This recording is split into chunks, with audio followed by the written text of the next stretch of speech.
There are stories in history that are so horrible that they push the boundaries of comprehension. They expose the depths of human depravity as well as the unbreakable spirit of those who have experienced unthinkable pain. Did you know that there's a Nazi belief that prisoners will do better when they are satisfied with their sexual desires? Well, this became a harsh reality in the 1940s when forced prostitution was started in the Nazi concentration camps. Today, we dig into the horrible reality of forced prostitution within the walls of the Auschwitz concentration camp. The plot was devised by SS Chief Heinrich Himmler, and it abused women, forced them into sexual servitude, and ruined human morality. As we investigate this somber chapter, it is critical that we approach it with utmost seriousness, understanding the enormous pain and profound wounds inflicted on the victims of this horror. To be more specific, these women were coerced into sexual acts with Nazi concentration camp inmates rather than simply being sex slaves for the Nazis. Frau W., a survivor imprisoned in Ravensbrück, describes the horrible reality in her testimony. "They told us we were in the camp brothel, that we were the lucky ones. We'd eat healthily and drink enough water. Nothing would happen to us if we behaved properly and performed our duties." Heinrich Himmler, the Reich leader of the SS, visited Mauthausen concentration camp outside Linz, Austria, and its quarries in the early summer of 1941. During this tour, he had the idea of establishing brothels for prisoners in order to further exploit and motivate their labor. Himmler believed that allowing prisoners to visit brothels would act as a reward and an incentive for better production within the camps. The concentration camps, initially established as places of imprisonment and terror, gradually transformed into production sites as the SS aimed to maximize the labor output of the inmates. Prisoners were forced to manufacture equipment, uniforms, and construction materials for the SS and Adolf Hitler's ambitious projects.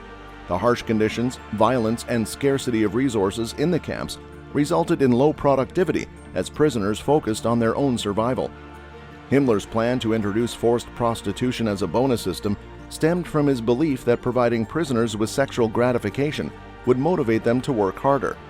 The SS implemented this system across the entire network of concentration camps, offering various incentives such as military haircuts, cigarettes, increased access to communication, and visits to camp brothels as rewards for extra work. The first of these brothels was established in 1942 at the Mauthausen concentration camp, later expanding to include major camps such as Buchenwald, Dachau, Ravensbrück, Sachsenhausen, and Auschwitz. These camps were meticulously organized, enforcing strict Nazi racial regulations. The majority of the selected women were either prostitutes or individuals with suspected political ties or relationships with Jews. The Auschwitz concentration camp complex, infamous for the systematic murder of European Jews, was also utilized as a model project for the exploitation of prisoners and the construction of the massive IG Farben industrial facility in Monowitz. Auschwitz housed three main camps: Auschwitz I, the main camp, Birkenau, and Monowitz. In mid-1943, the SS introduced the system of camp brothels in Auschwitz to reward non-Jewish male prisoners for their labor. The selection of women for the brothels in Monowitz and the main camp was conducted under the pretense of voluntary recruitment. The SS aimed to create the appearance of willing participation to break any potential resistance to forced prostitution and encourage male prisoners to visit the brothels. In reality, the promise of sufficient food, clean clothing, hygiene, and the false hope of release enticed many desperate and starving women to volunteer, despite the catastrophic conditions in the women's camps.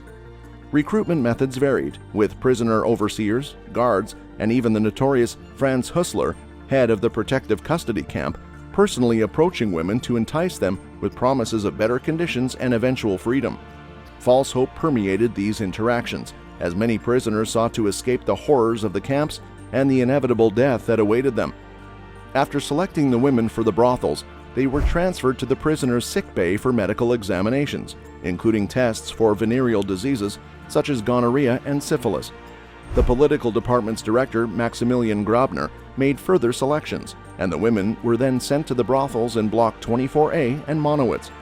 Surviving accompanying certificates and test tubes containing pap smears and blood samples offer glimpses into the history of the brothels and the women imprisoned within them.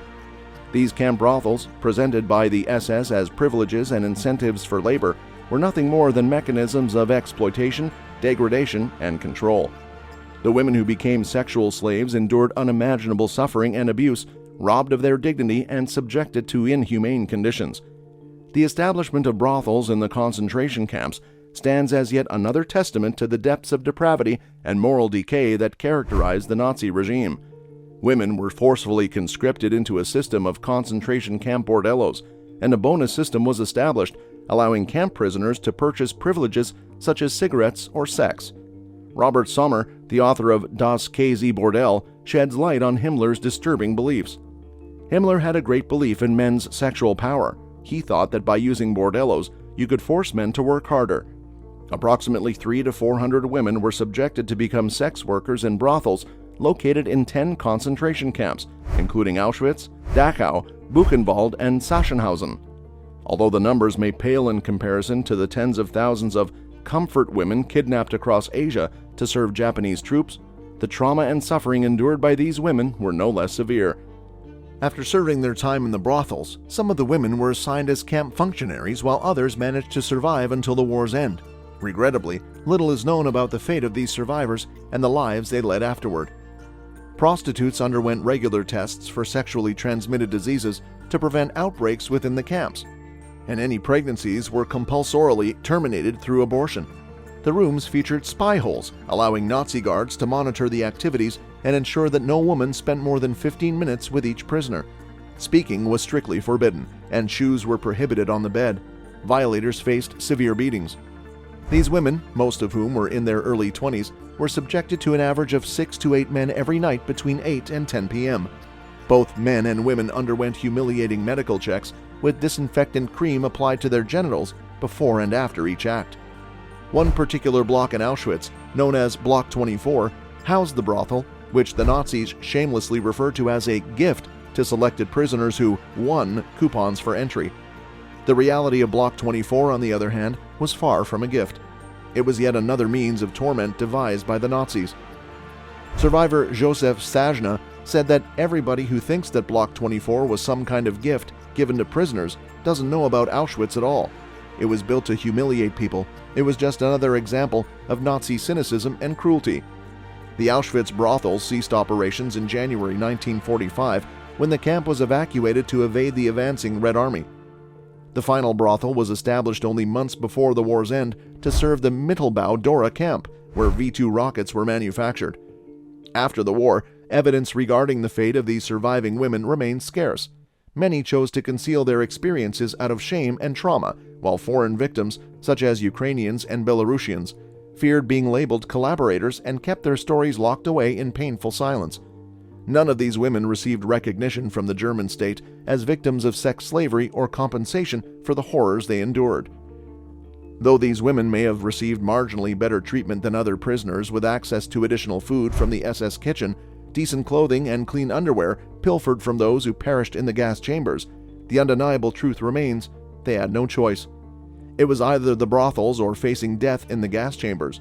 Their involvement in such abhorrent acts was a desperate struggle for survival amidst the horrors of the camps. Even for the few survivors, 75 years after the war, the severe physical and mental damage inflicted upon them remains hauntingly unrepaired. The wounds they carry run deep, forever etching the trauma of their experiences onto their souls. We must remember and honor the women forced into concentration camp brothels as we confront this heinous reality.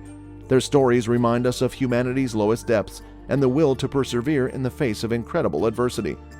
By respecting their pain, we ensure that their voices are heard and their tales are woven into the fabric of memory. Let us endeavor to prevent such crimes and create a world in which their sufferings are a terrible memory that will never be repeated.